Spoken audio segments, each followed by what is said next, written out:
Hello students, so I welcome you all to the lecture series of physics. As you know, we need to start a new chapter, that is units and measurement. And in the previous chapter of physical world, we have answered you the very important question that what actually science is.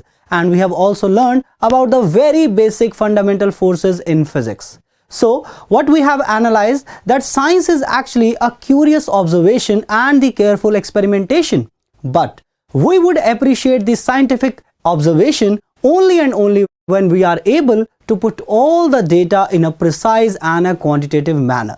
So let me put it this way. Let's suppose Newton example, you might have heard that an apple had fallen on the head of a Newton and he observed the discovery of gravitation. So if the Newton have stopped at that point, how would the mathematical formulation of gravitation chapter must be done?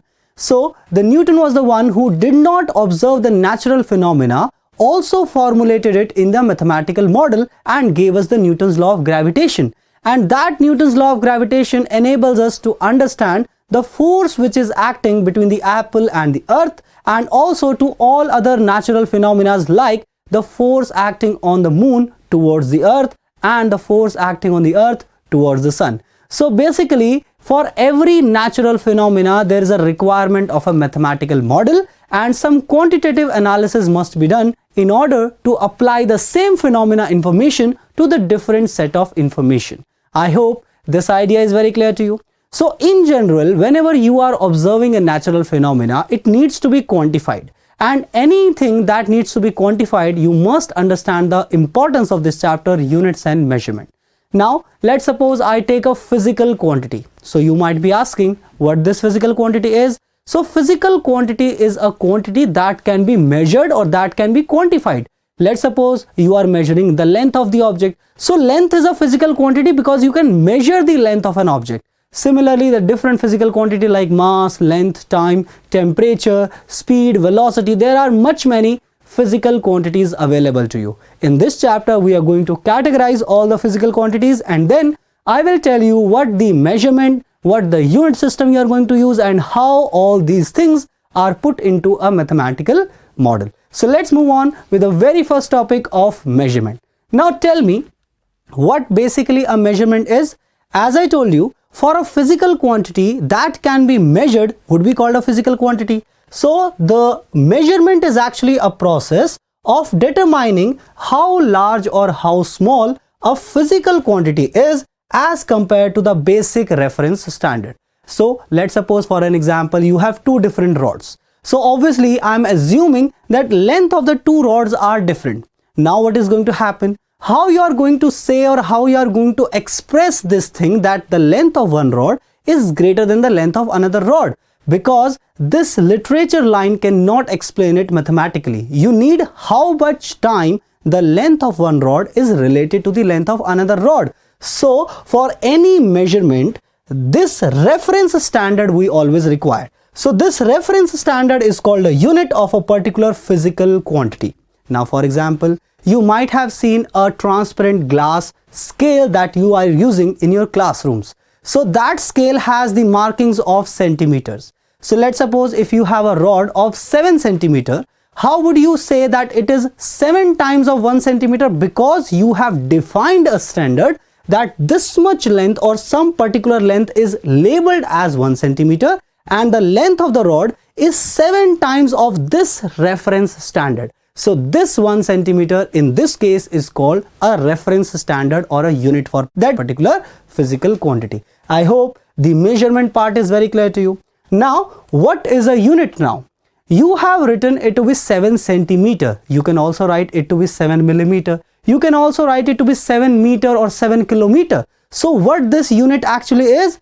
Unit is a certain basic, arbitrarily chosen, but it should be internationally accepted reference standard. So you need to define one thing, that how much length is 1 centimeter, how much length is 1 meter and how much length is 1 kilometer. So that needs to be defined and then it should be internationally accepted so that my measurement in India and some other person or some another physicist experiment in some another country should be matched down and we are going to get the same results. And then what we have, every physical quantity that we have, let's suppose a length, mass or time, every physical quantity need to be expressed as a number accompanied by a unit. How that going to happen? Let's see that. How to express the measurement? I have a physical quantity. This physical quantity will always have two things. One is the unit, another is the magnitude. For example, let's suppose if I write that length of the rod is 7 centimeter. Now, in this, you will see there's a number hanging around, that is 7, and there's a unit hanging around, that is centimeter. So this 7 is actually the magnitude, and this centimeter is actually the unit system that we are going to use. So any physical quantity, whenever we are measuring a physical quantity, it would be a product of two things. One is the numerical value called the magnitude, and the next is the unit system. So in general, what I can write over here, that any physical quantity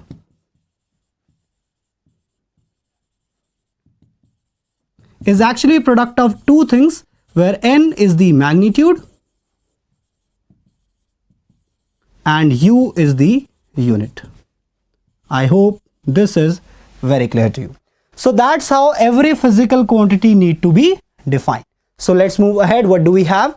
Now, we have categorized all the physical quantity that we are going to get in the physics section or your syllabus part into these two important subcategories. One is the fundamental quantity, another is the derived quantity. Now, every section has its importance. As the name suggests, fundamental quantity. So fundamental quantities are those quantities actually which do not require any other quantity to be defined. Let's suppose I tell you that mass of this object is 5 kg. Now, can you express the mass of an object by using any other physical quantity other than the fundamental quantity? Let's suppose example time. Can you explain the mass of an object in the terms of time? No, it cannot happen. So basically we have find out that there are certain fundamental quantities which are available with us that cannot be defined other than themselves. So fundamental quantities are those which are independent of another physical quantities. The next category is derived quantity. Derived quantity is what? It is a combination of fundamental quantities. For example, let me just give you an example over here. Now, one of the fundamental quantity is length, mass, and time. Here I am mentioning only the three quantities. Actually, there are 7 fundamental quantities. Then I have a derived quantity. Let's suppose speed. Now, how speed is a derived quantity, you can also label that speed. You know from your class 9th syllabus that speed is equal to distance upon time. So distance is related to the fundamental quantity, that is length. Time is related to the fundamental quantity time. So basically this speed needs two different fundamental quantities in order to define. But here the length, mass, time, these are completely independent quantities. I hope the basic difference and the analogy between them is very clear to you. So this is the basic definition of the physical quantity categorization in fundamental and derived quantity. I hope this is clear. So let's move ahead. Now in this system, after the measurement part, we have measured a value, but how to code that? That means in centimeter, meter, millimeter, millisecond. These are different kind of system of units that we are going to use.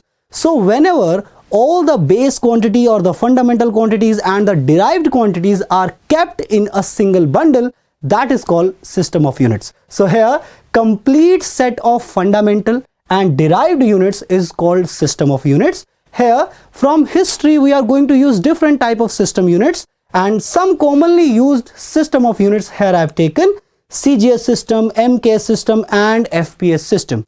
Now here I have also labeled some basic quantities unit like mass, length and time. So here you can see in the CGS system mass is being measured in gram, then mass is being measured in kilogram in MKS system, and in the FPS system the mass is being measured in pound. And what is going to happen with the time? Time is being measured in the second format in all the three format like CGS, MKS and FPS. The third thing is length. In CGS system the length is measured as centimeter. In the MKS system the length is measured at meter, and in the FPS system the length is measured in foot, that is singular, and in feet, that is a plural term. I hope this discussion is very clear to you. So that's all in the segment. In the next segment, we are going to discuss about the international system of units, and we are going to study different methods of making a measurement.